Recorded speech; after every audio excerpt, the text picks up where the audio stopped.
When I was in elementary, one of the first quotations that I've learned from school when I was in grade 1, and probably most of us have heard this in the Philippines, is the famous saying, ang hindi marunong lumingon sa kanyang pinanggalingan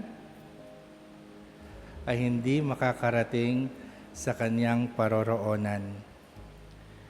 This translates to, he who does not know how to look back at where he came from will never reach his destination.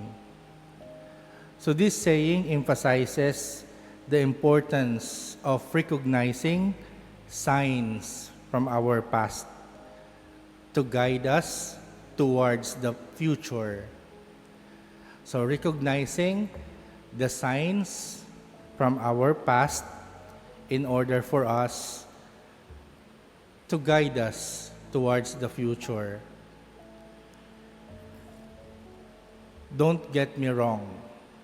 Signs are very good. For example, this way to the CR.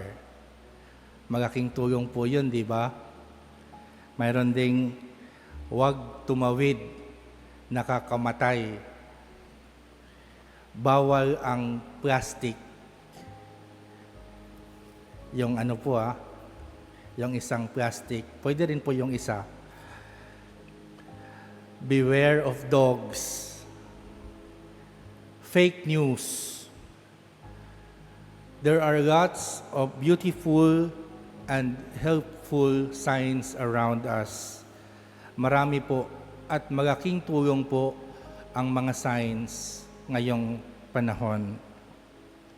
But in today's gospel, Jesus confronts a crowd that is searching for a sign, saying, "This generation is an evil generation.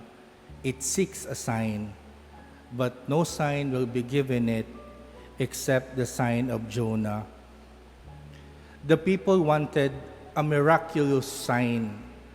Gusto nilang magkaroon ng milagro. Gusto nila ng sign na himala. Gusto nila yung nakikita, yung tangible sa kanilang mga mata. Something that would prove Jesus' authority. Something that would prove na kung Diyos ka, magpakita ka ng milagro. Gumawa ka ng signs. But no sign will be given it except the sign of Jonah. Jesus points to Jonah as a critical sign of repentance and at the same time, transformation. Jonah was sent to the Ninevites with a simple message: turn from your wicked ways. And they did. They recognized the sign of God's call and acted upon it. They recognized the sign of God's call and acted upon it.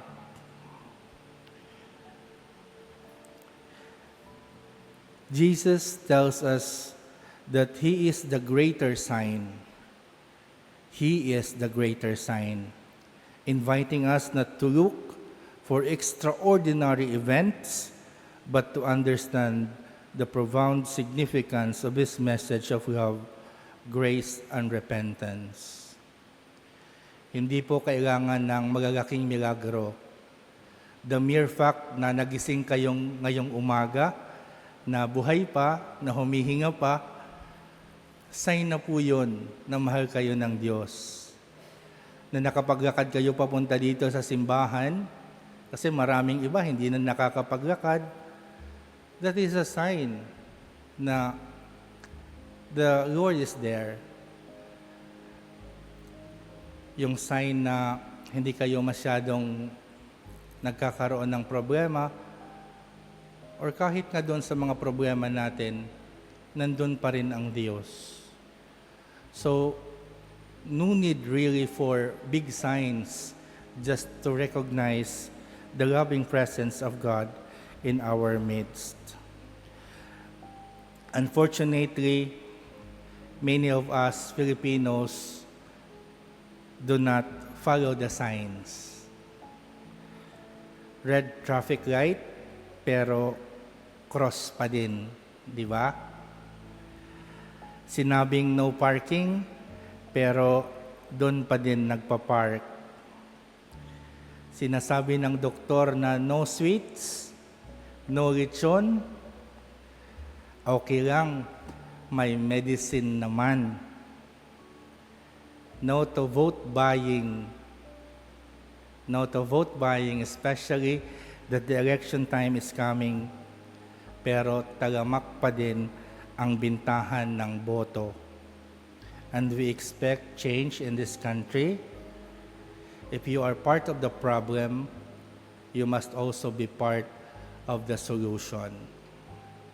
You must be part of the solution. Alam naman natin na mali yun.